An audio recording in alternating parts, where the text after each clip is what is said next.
വേലകൾ, തിരുനാമവും ധരിച്ച് ചെയ്യും ചില ക്രിയകൾ. അതാണോ? നിന്റെ പേരിൽ ഞങ്ങൾ ചെയ്യും വേലകൾ. അങ്ങനെ പല വേലയുടെ മേളിൽ വേല വയ്ക്കുന്നവനൊക്കെ മൂലേ കയറും, അല്ലാത്തവനൊക്കെ സ്റ്റേജേ കയറും. മനസ്സിലായവർക്കായി ഞാൻ ദൈവത്തെ സ്തുതിക്കുന്നു. മനസ്സിൽ നിന്ന് പാടണം. നിന്റെ പേരിൽ ഞങ്ങൾ ചെയ്യും വേലകൾ, തിരുനാമവും ധരിച്ചു ചെയ്യും ക്രിയകൾ. നിന്റെ പേരിൽ ഞങ്ങൾ ചെയ്യും വേലകൾ, തിരുനാമവും ധരിച്ചു ചെയ്യും ക്രിയകൾ. പൂവിൽ ഞങ്ങൾക്കല്ല മാനവനെ അങ്ങേ, പൂവിൽ ഞങ്ങൾക്കല്ല. ഓ എല്ലാ അങ്ങേ മഹത്വത്തിനായല്ല, അങ്ങേ പുകഴ്ചയ്ക്കുമായി തീർന്നേ പ്രിയനേ. തിരുനാമമുയർന്നിടട്ടെ, തീർന്നിടണമേ പ്രിയനേ. തിരുനാമമുയർന്നിടട്ടെ. ഓ വക്രത നിറഞ്ഞ പാവലോകത്തിൽ നീ വിളിച്ചു വേദനിച്ച വക്രത നിറഞ്ഞ പാവലോകത്തിൽ നീ വിളിച്ചു വേർതിരിച്ച നിഞ്ചനം. നിന്റെ പൊന്നുനാമ മഹത്വത്തിനും ദിനം ശോഭിപ്പാൻ നിന്റെ പൊന്നുനാമ അങ്ങനെ തന്നെ സംഭവിക്കും. ദിനം ശോഭിപ്പാൻ എല്ലാം അങ്ങേ മഹത്വത്തിനായല്ല, അങ്ങേ പുകഴ്ചയ്ക്കുമായി തീർന്നേ പ്രിയനേ. തിരുനാമമുയർന്നിടട്ടെ, തീർന്നിടണമേ പ്രിയനേ. തിരുനാമമുയർന്നിടട്ടെ. ഹല്ലേലൂയ,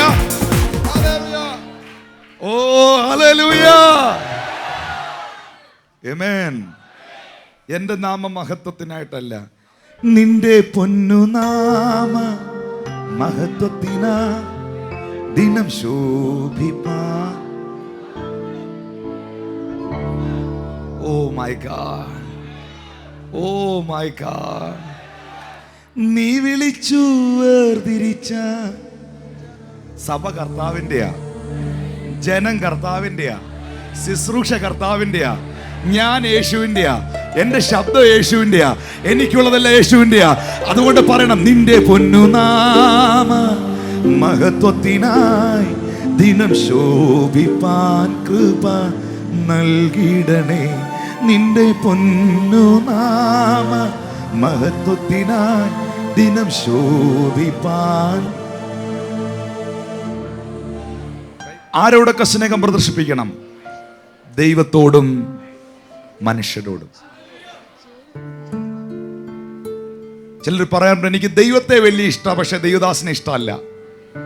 ഞാൻ പറഞ്ഞു, ദൈവത്തെ സ്നേഹിക്കുന്നവൻ തൻ്റെ ദാസന്മാരെ സ്നേഹിക്കും. ദൈവത്തെ ബഹുമാനിക്കുന്നവൻ തൻ്റെ ദാസന്മാരെ ബഹുമാനിക്കും. അല്ലാത്തവൻ കള്ളനാകുന്നെന്ന യോഹന്നാന്റെ ലേഖനത്തിൽ എഴുതിയിരിക്കുന്നു. വായിച്ചേ പാസ്റ്ററെ, 1 യോഹന്നാൻ 4 അധ്യായം 19-20 വാക്യങ്ങൾ. 1 യോഹന്നാൻ 4 അധ്യായത്തിന്റെ 19-20 വാക്യങ്ങൾ. അവൻ ആദ്യം നമ്മെ സ്നേഹിച്ചതുകൊണ്ട് നാം സ്നേഹിക്കുന്നു. എല്ലാവരും ഇങ്ങോട്ട് നോക്കിയേ. നമ്മളെ ഒന്ന് കറക്റ്റ് ചെയ്യുക കർത്താവ്. ഞാനാണോ ആദ്യം യേശുവിനെ സ്നേഹിച്ചേ, യേശു ആണോ എന്നെ സ്നേഹിച്ചേ? വാക്യം ഒന്നും കൂടെ. അവൻ ആദ്യം നമ്മെ സ്നേഹിച്ചതുകൊണ്ട് നാം സ്നേഹിക്കുന്നു. അപ്പൊ സ്നേഹത്തിന്റെ മാതൃക എന്തുവാന്ന് കണ്ടോണം. എല്ലാവരും നോക്കിയേ. നമ്മുടെ പ്രശ്നം എന്നറിയോ? ആ വ്യക്തി എന്നെ സ്നേഹിച്ചാൽ ഞാൻ അവനെ സ്നേഹിക്കും. അങ്ങനെ എന്നെ നോക്കി ചിരിച്ചാൽ ഞാനും ചിരിക്കും. അവൻ എനിക്ക് തന്നാൽ ഞാനും കൊടുക്കും. പക്ഷേ നമ്മൾ നിൽക്കുന്നത് ജാതികളുടെ മനുഷ്യരുടെ പാറ്റേണിലാണോ വചനത്തിലാണോ? വചനത്തിൻ്റെ പാറ്റേൺ എന്തുവെന്ന് കണ്ടോ? ആദ്യം നമ്മളല്ല അവനെ സ്നേഹിച്ചേ, അവനാ നമ്മളെ സ്നേഹിച്ചേ. ഇപ്പം നമ്മൾ ആരാ? കൺമീൻ. ഞാൻ അവൻ്റെ മകനാ, ഞാൻ അവൻ്റെ മകളാ. അപ്പം എൻ്റെ സ്വഭാവം എന്നാ? എന്നെ ഇഷ്ടമല്ലാത്തവരെയും എനിക്കിഷ്ടമാണ്. കാരണം എനിക്ക് ദൈവത്തെ ഇഷ്ടമല്ലാതിരുന്നപ്പോഴും ദൈവത്തിന് എന്നെ ഇഷ്ടമായിരുന്നു.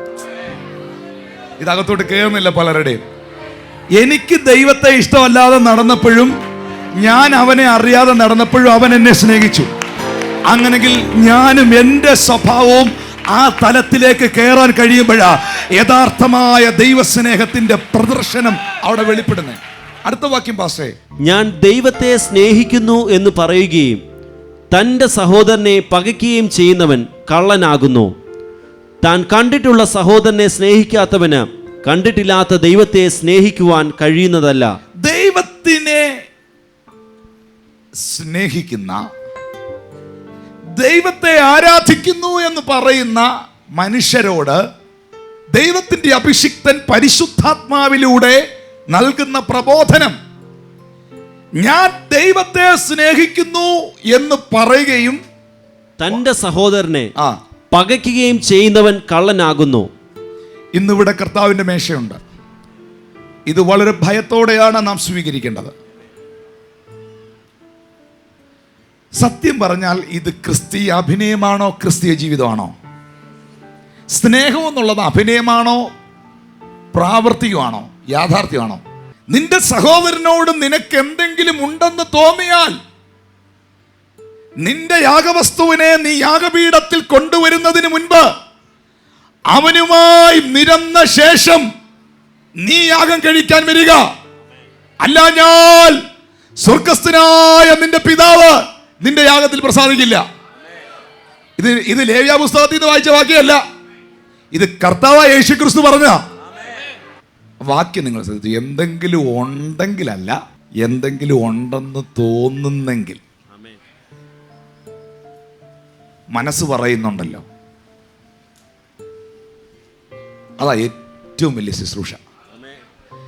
കാണപ്പെടുന്ന തന്റെ സഹോദരനെ, സഹോദരിയെ സ്നേഹിക്കാൻ കഴിയാത്തവന്, തന്റെ കൂടെ ആരാധിക്കുന്ന, പ്രാർത്ഥിക്കുന്ന, തന്നോടുകൂടെ ദൈവത്തെ സ്തുതിക്കുന്ന, ഒരേ അമ്മയുടെ ഉദരഗർഭത്തിൽ നിന്ന് പുറത്തു വന്ന, ഒരേ ഗർഭപാത്രത്തിൽ ജനിച്ച, രക്തത്തിൽ നിന്ന് രക്തവും മാംസത്തിൽ നിന്ന് മാംസമായ നിന്റെ സഹോദരനെ, നിന്റെ സഹോദരിയെ, നിന്റെ കൂട്ടുവിശ്വാസിയെ, നിന്റെ ദൈവദാസനെ നിനക്ക് സ്നേഹിക്കാൻ, ബഹുമാനിക്കാൻ കഴിയുന്നില്ലെങ്കിൽ നിന്റെ ആരാധന വ്യാജമാണ്.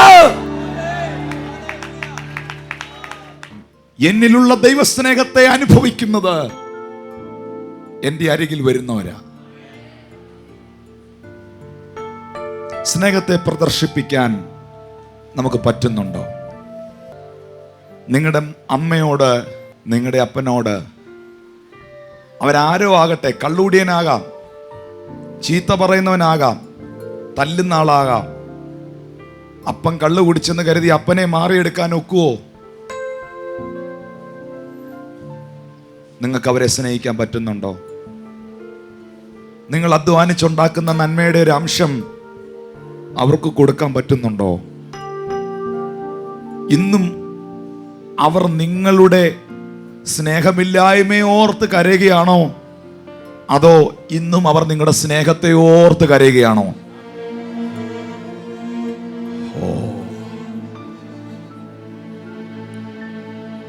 കാണപ്പെടുന്ന എൻ്റെ അപ്പനെയും എൻ്റെ അമ്മയും, എൻ്റെ സഹോദരങ്ങളെ, എൻ്റെ ദൈവദാസനെയും, എൻ്റെ കൂട്ടുവിശ്വാസികളെ എനിക്ക് സ്നേഹിക്കാൻ പറ്റാത്തൊരു ഹൃദയം കൊണ്ട് ഞാൻ എന്തിനായി ചാടുന്നേ?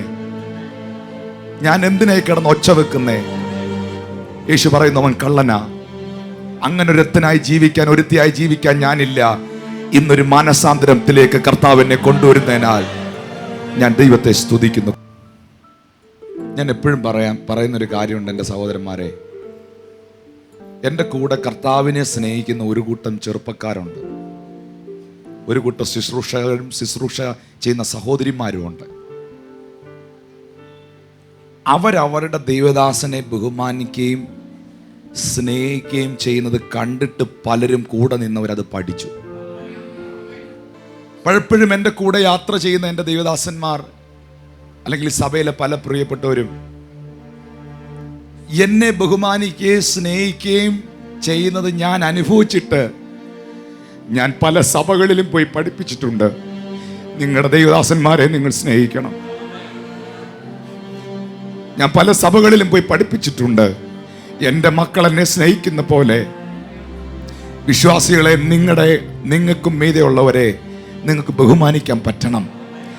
ആവശ്യത്തിനുള്ള ശാപം ഇപ്പൊ തന്നെ ഉണ്ട്, ആവശ്യത്തിനുള്ള പ്രാക്കൊക്കെ ഇപ്പൊ തന്നെ ഉണ്ട്. എന്തിനാ അതി കൂടുതലായിരുന്നു മേടിക്കാൻ നടക്കുന്നേ?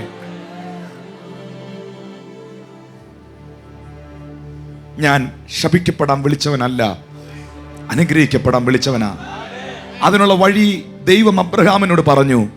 എൻ്റെ ദാസനായ അബ്രഹാമിനെ അനുഗ്രഹിക്കുന്നവൻ, അവന്റെ സന്തതിയെ അനുഗ്രഹിക്കുന്നവൻ അനുഗ്രഹിക്കപ്പെടും,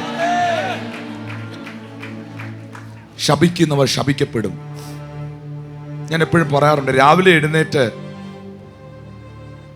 നിങ്ങളുടെ ദൈവദാസനെയോ അല്ലെങ്കിൽ നിങ്ങൾക്ക് ഓർമ്മ വരുന്ന 3-4 കർത്താവിൻ്റെ വേലയിൽ നിൽക്കുന്ന അഭിഷിക്തന്മാരെയോ ഒക്കെ എഴുന്നേറ്റ് ഇന്നങ്ങ് അനുഗ്രഹിക്കണം. കാരണം ദൈവം പറയുന്നു, എൻ്റെ ദാസന്മാരെ അനുഗ്രഹിക്കുന്നവനെ, അബ്രഹാമിൻ്റെ സന്തതിയെ അനുഗ്രഹിക്കുന്നവനെ ഞാൻ അനുഗ്രഹിക്കും. അവനെക്കുറിച്ച് കുറ്റം പറയുന്നവനെ, അവനെ ശപിക്കുന്നവനെ ദൈവം പറയുന്നു ഞാൻ ശപിക്കും. ഞാൻ ചിലരോട് പറഞ്ഞു കൊടുക്കാറുണ്ട്, ചില സഭകളിൽ ചെന്ന് ആവശ്യത്തിനുള്ള ശാപം ഇപ്പം തന്നെ ഉണ്ട്. പല മേഖലയിൽ അപ്പൻ ശപിച്ചതും അമ്മ ശപിച്ചതും അതിൽ നിന്ന് ഇതുവരെ പുറത്തു വന്നിട്ടില്ല. ഇനി ദൈവത്തിൻ്റെ ശാപവും കൂടെ മേടിക്കണോ? എത്ര പേർക്ക് ഞാൻ പറയുന്നത് മനസ്സിലാവുന്നു? പക്ഷെ അപ്പൻ ശപിച്ചതും അമ്മ ശപിച്ചതും വീട്ടുകാർ ശപിച്ചതും ഒക്കെ ഉടയും. എപ്പോഴാണെന്നറിയാവോ? ക്രിസ്തുവിലേക്ക് വരുമ്പോൾ. ഞാനൊരു വാക്യയുടെ വായിച്ച് അവസാനിപ്പിക്കുന്നു. 1 യോഹന്നാൻ 4:7-8 വാക്യങ്ങൾ. പ്രിയമുള്ളവരെ, നാം അന്യോന്യം സ്നേഹിക്കുക. സ്നേഹം ദൈവത്തിൽ നിന്ന് വരുന്നു. Listen to me everyone. പ്രിയമുള്ളവരെ, നാം അന്യോന്യം സ്നേഹിക്കുക. Love one another. നാം അന്യോന്യം സ്നേഹം എവിടുന്ന് വരുന്നു? അപ്പൊ വെറുപ്പോ, കയ്പോ? സ്നേഹം എന്താ അതിന്റെ കാരണം? വായിക്കാം. സ്നേഹിക്കുന്നവനെല്ലാം ദൈവത്തിൽ നിന്ന് ജനിച്ചിരിക്കുന്നു, ദൈവത്തെ അറിയുകയും ചെയ്യുന്നു. സ്നേഹിക്കാത്തവൻ ദൈവത്തെ അറിഞ്ഞിട്ടില്ല. ദൈവം സ്നേഹം തന്നെ. കൊച്ചുനാളിലെ ഇപ്പോഴും കൊച്ചു പിള്ളേർ ഇവിടെ ഇരിപ്പുണ്ട്, കുഞ്ഞുങ്ങളുണ്ട്. നിങ്ങളുടെ ഒരു ചോക്ക് കിട്ടിയാൽ, ഒരു പേന കിട്ടിയാൽ, നിങ്ങളുടെ പുസ്തകത്തിന്റെ ഫ്രണ്ടിൽ എന്തുവായിരുന്നു എഴുതുന്നേ? കഥകളിലൊക്കെ പണ്ട് എഴുതി വെച്ചിട്ടുണ്ട്. എന്താ? God is love. അതാ യോഹന്നാൻ പറഞ്ഞേ, ദൈവം സ്നേഹമാ. നിങ്ങളെല്ലാവരും 1 കൊരിന്ത്യർ 13 അധ്യായത്തിലേക്ക് വന്നേ. 1 കൊരിന്ത്യർ 13 അധ്യായം 1 മുതൽ വായിക്കാം. എല്ലാവരും ആ വാക്യം എടുത്തോ, നമുക്കിന്ന് അതൊന്ന് ശ്രദ്ധിച്ചൊന്ന് വായിക്കാം. Yes, come on. ഞാൻ മനുഷ്യരുടെയും ദൂതന്മാരുടെയും ഭാഷകളിൽ സംസാരിച്ചാലും എനിക്ക് സ്നേഹമില്ല എങ്കിൽ ഞാൻ മുഴങ്ങുന്ന ചെമ്പോ ചിലമ്പുന്ന കൈത്താളമോ അത്രേ.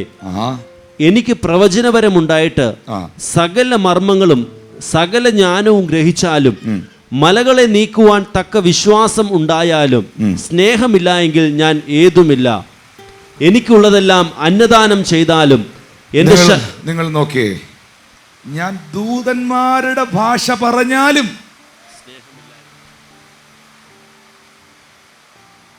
ദൂതന്മാരുടെ ഭാഷ പറയുന്ന, അന്യഭാഷ പറയുന്ന എൻ്റെ നാവ് കൊണ്ട് സ്നേഹത്തിൻ്റെ ഭാഷ എനിക്ക് പറയാൻ കഴിഞ്ഞില്ലെങ്കിൽ എൻ്റെ അന്യഭാഷയും ദൂതന്മാരുടെ ഭാഷയും വൃഥാവാണ് എന്നാണ് പൗലോസ് പറഞ്ഞത്. വായിക്കാം. എനിക്ക് പ്രവചനപരം ഉണ്ടായിട്ട് സകല മർമ്മങ്ങളും സകല ജ്ഞാനവും ഗ്രഹിച്ചാലും മലകളെ നീക്കുവാൻ തക്ക വിശ്വാസം ഉണ്ടായാലും സ്നേഹമില്ല എങ്കിൽ ഞാൻ ഏതുമില്ല. എനിക്കുള്ളതെല്ലാം അന്നദാനം ചെയ്താലും. എല്ലാവരും എന്നെ നോക്കിയേ. അടുത്ത വാക്യത്തിൽ പൗലോസ് അപ്പോസ്തലൻ പറയുന്ന കുറെ ആഴമേറിയ സ്റ്റേറ്റ്മെന്റ്സ് ഉണ്ട്, അത് വായിക്കാം. സ്നേഹം ദീർഘമായി ക്ഷമിക്കുകയും ദയ കാണിക്കുകയും ചെയ്യുന്നു. സ്നേഹം സ്പർദ്ധിക്കുന്നില്ല. നോക്കിയേ, വിവരിക്കുന്നില്ല. സ്നേഹം ദീർഘമായി ക്ഷമിക്കുന്നു, സ്നേഹം ദയ കാണിക്കുന്നു, സ്പർദ്ധിക്കുന്നില്ല. പിന്നെ സ്നേഹം നിഗളിക്കുന്നില്ല, നിഗളിക്കുന്നില്ല, ചീർക്കുന്നില്ല, അയോഗ്യമായി നടക്കുന്നില്ല. എന്ത് ചെയ്യുന്നില്ല? അയോഗ്യമായി ചീർക്കുന്നില്ല. നിങ്ങളുടെ മുഖത്ത് നോക്കുന്നവർ നിങ്ങളോട് ചോദിക്കട്ടെ, നീ എന്ത് ഫുഡാ കഴിക്കുന്നതെന്ന്. എനിക്കില്ലാത്ത വീടോ, എനിക്കില്ലാത്ത ഫുഡോ, എനിക്കില്ലാത്ത വസ്ത്രമോ നിനക്കുള്ളത് കൊണ്ടാണോ സന്തോഷം ചോദിച്ചാൽ പറയണം, അതുകൊണ്ടൊന്നുമല്ല, ഞാൻ ദൈവസ്നേഹത്തെ പ്രദർശിപ്പിക്കുന്ന വ്യക്തിയാ. ദൈവസഭയെ, സ്നേഹമുള്ളവരുടെ മുഖം പ്രസാദമുള്ളതായിരിക്കും. ഒരിക്കലും ഒരു സഹോദരൻ എൻ്റെ അടുത്ത് പറഞ്ഞൊരു സാക്ഷി നിങ്ങൾ കേൾക്കണോ? എൻ്റെ ഭാഷയെ, ഞാൻ ആ ചർച്ചിൽ വന്നപ്പം ഒത്തിരി പ്രശ്നമായിട്ടാണ് വന്നേ. അണ്ട് ഇവിടെ ഇരുന്ന പുള്ളി ആരാധിച്ച, തൃശ്ശൂർക്കാരനായിരുന്നു പുള്ളി, ഇവിടെ ഇരുന്ന ആരാധിച്ച ഫ്രണ്ടിൽ. ആ മുമ്പിലിരിക്കുന്ന കുറേ സഹോദരന്മാരുടെയും സഹോദരിമാരുടെയും ഒക്കെ അവിടെ ചർച്ചിൽ വരുന്നവരുടെയൊക്കെ സന്തോഷവും ചിരിയും ആരാധനയൊക്കെ കണ്ടപ്പോൾ യോഗം കഴിഞ്ഞ് വിഷയം പറയാൻ ഞാൻ വിട്ടുപോയെന്ന്.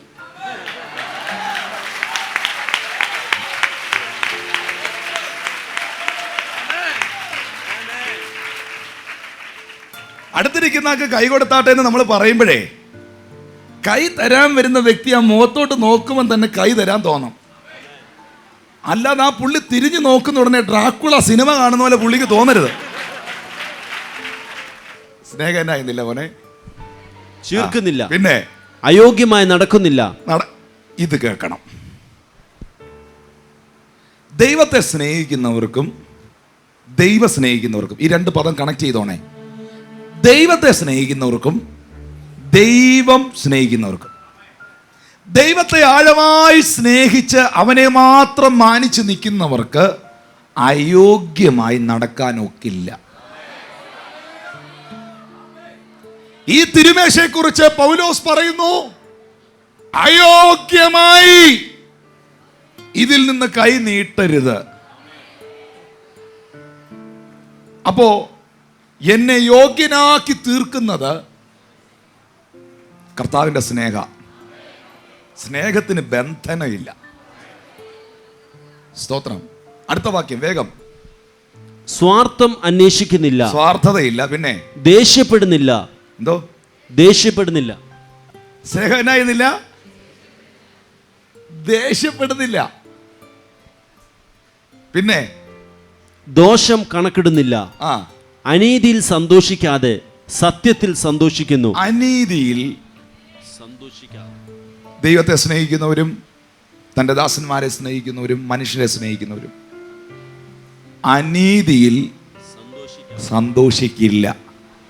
പിന്നെ എന്തിലാ സന്തോഷിക്കുന്നേ? സത്യത്തിൽ സന്തോഷിക്കും. സത്യത്തിൽ സന്തോഷിക്കും. ഒരുത്തന്നെ ഒരു അപവാദം പറയുന്നതോ, എൻ്റെ ഒരു തീരുമാനം പറയാം. ഈ സഭയിൽ ഞാൻ പഠിപ്പിച്ചിട്ടുള്ളതും പഠിപ്പിച്ചതും ഞാൻ പരിചയിക്കുന്നതും പരിചയിപ്പിക്കുന്നതുമാണ്. ആരുടെയും കുറ്റം പറയരുത്, ആരുടെയും കുറ്റം കേൾക്കരുത്. കാരണം അപവാദം പറയുന്ന നാക്ക് പരിശുദ്ധാത്മാവല്ല.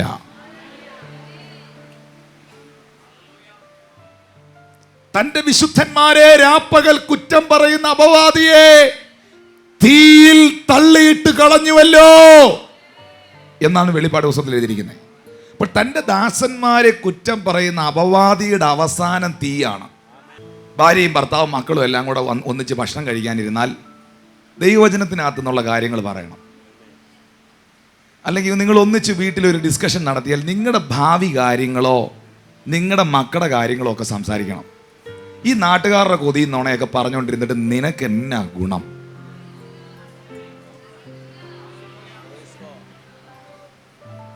നമ്മുടെ നാട്ടിൻ്റെ ഒരു ശാപം അത്. നമുക്ക് നാട്ടുകാരുടെയൊക്കെ കാര്യം പറയാൻ ഭയങ്കര ഇഷ്ടമാണ്. പുള്ളി ശരിയല്ല, നീയോ ശരിയാണോ? നോക്കിയേ, എൻ്റെ വിരൽ എന്നിലേക്കൊന്ന് നീട്ടണം. ഉസിയ രാജാവ് ചെയ്തത്, യെശയ്യാ പ്രവാചകൻ ഉസിയ രാജാവ് മരിച്ച ആണ്ടിൽ ചെയ്ത പോലെ എന്നെ തന്നെ എനിക്കൊന്ന് ശോധന ചെയ്യാൻ പറ്റണം. പുള്ളി ദൈവമായിട്ട് തീർത്തോളും, നീ തീർക്കണ്ട. ഹലോ, നമ്മുടെ വീട്ടിലെ കാര്യങ്ങൾ നമ്മൾ അന്വേഷിക്കുക, നമ്മുടെ മക്കളുടെ കാര്യങ്ങൾ നമ്മൾ പറയുക. സഭയിലെ എന്തെങ്കിലും കാര്യങ്ങൾ പറയുകയാണെങ്കിൽ നല്ലത് മാത്രം പറയുക. എല്ലാത്തിനും അതിൻ്റെതായ ഒരു അന്തരീക്ഷം ഉണ്ട്. നിങ്ങളിത് മനസ്സിലാക്കണേ. ഒരു നല്ല ക്രിസ്തീയ പാട്ട് വീട്ടിലിട്ടാൽ, എല്ലാവരും എന്നെ നോക്കിയേ, ഒരു നല്ല ക്രിസ്തീയ പാട്ട് വീട്ടിലിട്ടാൽ ആ വീട്ടിനകത്ത് അതിൻ്റെ ഒരു മൂടുണ്ട്. എന്നെ ഒന്ന് നോക്കിയേ. പരീക്ഷ എൻ്റെ ദൈവം അനുവദിച്ചാൽ പരിഹാരം എനിക്കായി കരുതിയിട്ടുണ്ട്, എന്തിനെന്നു ചോദി. ഈ പാട്ടൊക്കെ കേട്ട് കറിക്കരിയുമ്പം അതിൻ്റെ ഒരു മൂടാ. അപ്പോൾ എൻ്റെ വീട്ടിലൊരു അന്തരീക്ഷം ഉണ്ടാക്കുന്നത് ഞാനാ. അതേത് അന്തരീക്ഷം ആകണമെന്ന് ഞാനാ തീരുമാനിക്കുന്നത്. എന്ന് പറഞ്ഞാൽ അത്ഭുതങ്ങളോ നിങ്ങളുടെ ദൈവദാസനെ ദൈവം ഉപയോഗിച്ചതോ അദ്ദേഹം പറഞ്ഞ സന്ദേശമോ അല്ലെങ്കിൽ വചനത്തിൽ വായിച്ച കാര്യങ്ങളോ ഒക്കെ വീട്ടിൽ പറഞ്ഞാൽ നിന്റെ മക്കൾ ആ ഋതത്തിൽ പോവും. വേറെ വല്ലതും ഒക്കെ പറയുന്നെങ്കിൽ നിന്റെ മക്കൾ ആ ഋതത്തിൽ പോവും. സ്തോത്രം, പ്രൈസ് ഗോഡ്. ഒരു പയ്യനെ കൗൺസിലിങ്ങിന് കൊണ്ടുവന്നു. അത് പറഞ്ഞ ഇതിൽ തിരുവത്താഴത്തിലേക്ക് കയറുക. കൗൺസിലിങ്ങിന് കൊണ്ടുവന്നപ്പോൾ അവൻ്റെ പ്രശ്നം എന്നറിയോ? ഇവനിപ്പം 15 വയസ്സായി. ഇവൻ്റെ ഇപ്പോഴത്തെ പ്രശ്നം, ഇവൻ അയലോക്കത്തെ വീട്ടിലൊക്കെ പോയി ഒളിച്ചു നോക്കുക. നടന്ന കാര്യം പറയുന്നേ. അവസാനം ഒരു രക്ഷയില്ല, നാട്ടുകാരൊക്കെ പിടിച്ച് അടിക്കാൻ തുടങ്ങിയവനെ. കൗൺസിലിങ്ങിന് കൊണ്ടുവന്നപ്പോൾ ചകഞ്ഞ് എടുത്തപ്പോഴാണ് ഇവൻ്റെ അകത്തുനിന്ന് സംഭവം പിടികിട്ടിയേ. ഇവൻ്റെ തൊട്ടടുത്ത വീട്ടിൽ ഇവൻ്റെ അപ്പൻ്റെ ചേട്ടനും ഫാമിലിയാണ് താമസിച്ചുകൊണ്ടിരുന്നത്. അപ്പം ഇവൻ അന്ന് 7 വയസ്സ് 8 വയസ്സുള്ളപ്പോൾ ഇവൻ്റെ അമ്മ ഇവനോട് പറയുമായിരുന്നു, എടാ നീ അവിടെ ചെന്ന് കേക്കടാ കുഞ്ഞുമോൾ എന്തുവാ പറയുന്നതെന്ന്.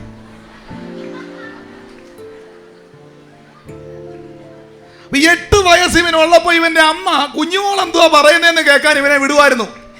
ഇവനിപ്പോ കുഞ്ഞുമോൾ എന്തുവാ പറയുന്നതെന്ന് കേൾക്കാൻ പോയി നിന്ന് 15 വയസ്സായപ്പോ ഇപ്പൊ കുഞ്ഞുമോൾ എന്തുവാ ചെയ്യുന്നതെന്ന് നോക്കാനാവും പോന്നെ.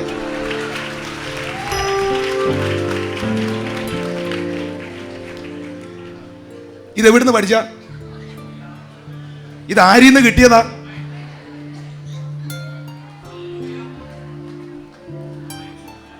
നിന്റെ വീട്ടിലെ റിതം ക്രിയേറ്റ് ചെയ്യുന്ന നീയാ. മക്കളെ ഒന്ന് സ്നേഹിക്കാൻ പഠിക്ക. സ്വന്തം മകനെ സ്വന്തം മകളെ അടുത്ത് പിടിച്ച് നിർത്തിയിട്ട് മോളെ ഐ ലവ് യു മോളെ, ഐ ലവ് യു മോനെ എന്ന് മക്കളോട് എന്നും പറയുന്ന മാതാപിതാക്കളാണെങ്കിൽ, വീട്ടിൽ ഐ ലവ് യു കേട്ട് വളരുന്ന മക്കളാണെങ്കിൽ കോളേജിൽ ചെന്ന് ഇങ്ങനെ ഒന്ന് കേട്ടാൽ ഞെട്ടുകയില്ല.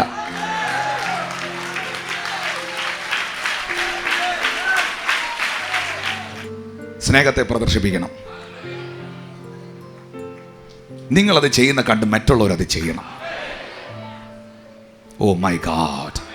നമ്മുടെ കണ്ണുകൾ അടയ്ക്കാം.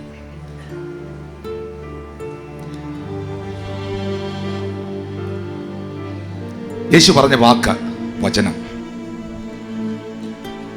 നിങ്ങൾ തമ്മിൽ സ്നേഹിക്കുന്നവരെങ്കിൽ നിങ്ങൾ എൻ്റെ ശിഷ്യന്മാരെന്ന് എല്ലാവരും അറിയും. കർത്താവേ, പലപ്പോഴും പലതും നീ എനിക്ക് നൽകി, പക്ഷെ നിന്നോടുള്ള സ്നേഹത്തെ എനിക്ക് പ്രദർശിപ്പിക്കാൻ പറ്റിയിട്ടില്ല. എൻ്റെ കൂട്ടുവേലക്കാരെ, ചില കുറവുകൾ മാത്രം ഞാൻ കണ്ട് ജീവിക്കുന്ന ഒരു വ്യക്തിയായിട്ട് പോവുക. പക്ഷെ എൻ്റെ കുറവുകളെ ഓർക്കാതെ എന്നെ സ്നേഹിച്ച യേശുവേ, കർത്താവിൻ്റെ പാപങ്ങളെ കടങ്ങളെ എന്നോട് ക്ഷമിച്ചതുപോലെ എനിക്ക് മറ്റുള്ളവരോട് ക്ഷമിക്കാൻ സ്നേഹിക്കാൻ കഴിയണം. സ്പർശനത്തിലൂടെ, സമ്മാനം കൊടുക്കുന്നതിലൂടെ, നല്ല വാക്കിലൂടെ, പെരുമാറ്റത്തിലൂടെ. Thank you holy spirit, thank you holy spirit. തെറ്റായ എൻ്റെ ബന്ധങ്ങളെല്ലാം ഇന്ന് പകൽ ഉപേക്ഷിച്ച് അങ്ങയിലുള്ള ബന്ധത്തിലേക്ക് ഞാൻ ഉറക്കുകയാണ്. ഇന്നത്തെ സന്ദേശത്തിലൂടെ കർത്താവിനെ തൊട്ടു.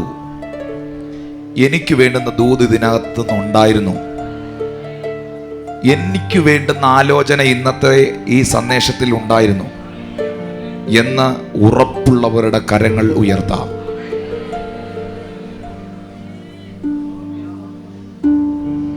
ലോർഡ്. സ്നേഹം തണുത്തു പോകുന്ന ഈ തലമുറയിൽ ബന്ധങ്ങൾക്ക് വില കൊടുക്കാതെ, ബന്ധങ്ങൾക്ക് വില കൽപ്പിക്കാതെ,